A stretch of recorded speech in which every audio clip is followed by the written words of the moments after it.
राम राम. मी Prakash Mahajan, Mahajan and Mahajan YouTube चॅनलसाठी.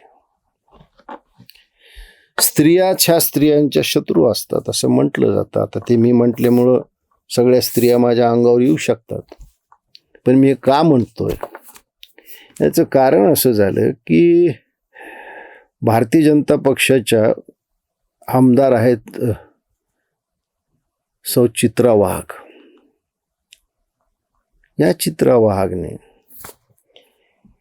Rahul गांधीला Pappu म्हटले.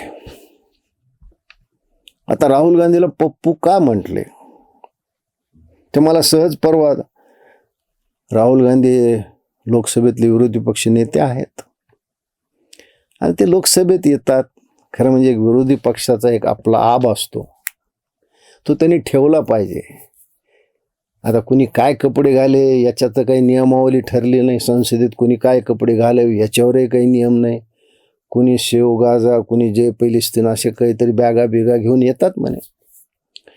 पण राहुल गांधी, आपण विरोधी पक्ष नेते आहात, आपण एक टी शर्ट घालून येता, जीन्सची पॅन्ट घालून येता.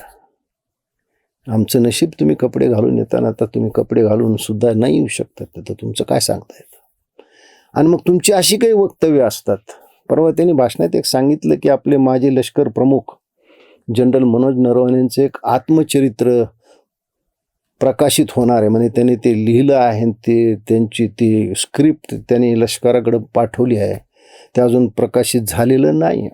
पण हे माहीत नाही राहुल बाबाच्या ते हाताला कुठून लागला आणि मग बस त्यांच्या तर काय विचाराला धुमारे फुटले. मग त्यांनी तो लोकसभेत विषय उचलून धरला.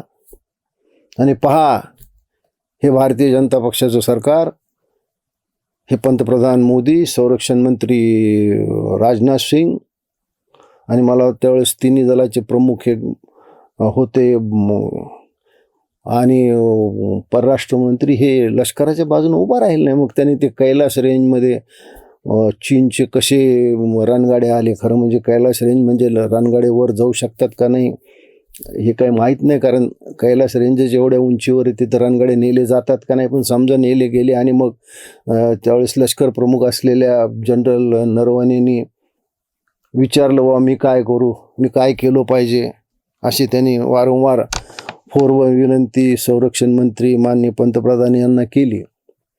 आणि पंतप्रधानांनी त्यांना असं सांगितलं की आपण लष्कर प्रमुख आहात आणि आपल्याला म्हणजेच लष्कराला जी योग्य वाटते ती कारवाई आपण करा, याचं स्वातंत्र्य आपल्याला आहे, सरकार तुमच्या बाजूने उभं आहे.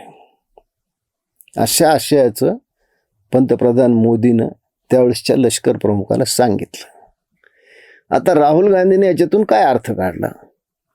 अर्थ असा काढला की सगळं लष्कर प्रमुखावर पंतप्रधानांनी ढकलून दिलं आणि त्यांना सांगितलं तुम्हाला पाहिजे ते करा.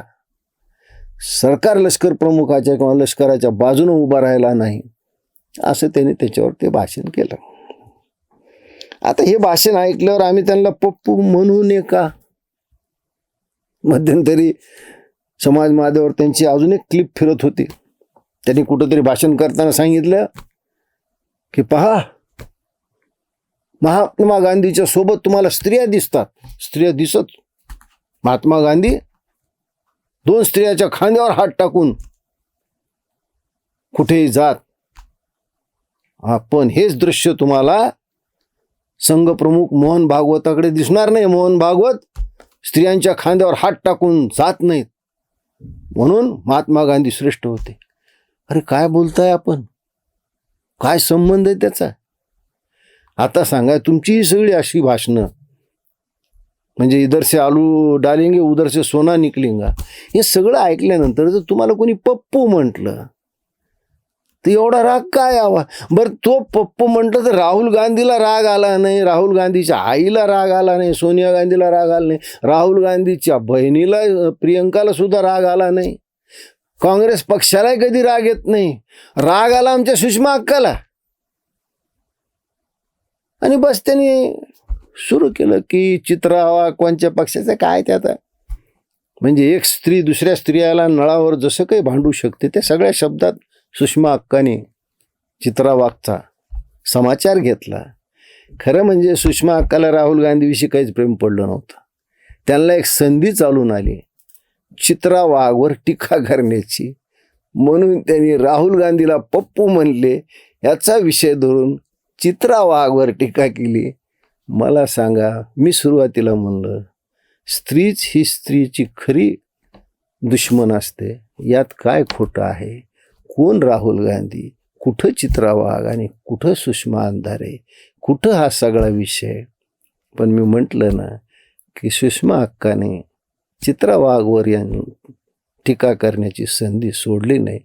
त्यांना राहुल गांधीविषयी काही प्रेम नव्हतं. हां, थोडी भीती असू शकते की उद्या लोक आदित्य ठाकरेला पप्पू म्हणून येत. तसं तर म्हणतात, एक दिल्लीतला पप्पू, एक मुंबईतला पप्पू, काही लोक त्याला पिगवीन सुद्धा म्हणतात. मला वाटतं सुषमा अंधारेला या गोष्टीची भीती वाटली आणि आपल्या पारंपरिक विरोधक चित्रा वाघला आडव्या हाताने घेण्याची संधी त्यांनी काही सोडली नाही. स्त्रीची स्त्रीची विरोधक असते, शत्रू असते, यावरून लक्षात येतं. धन्यवाद.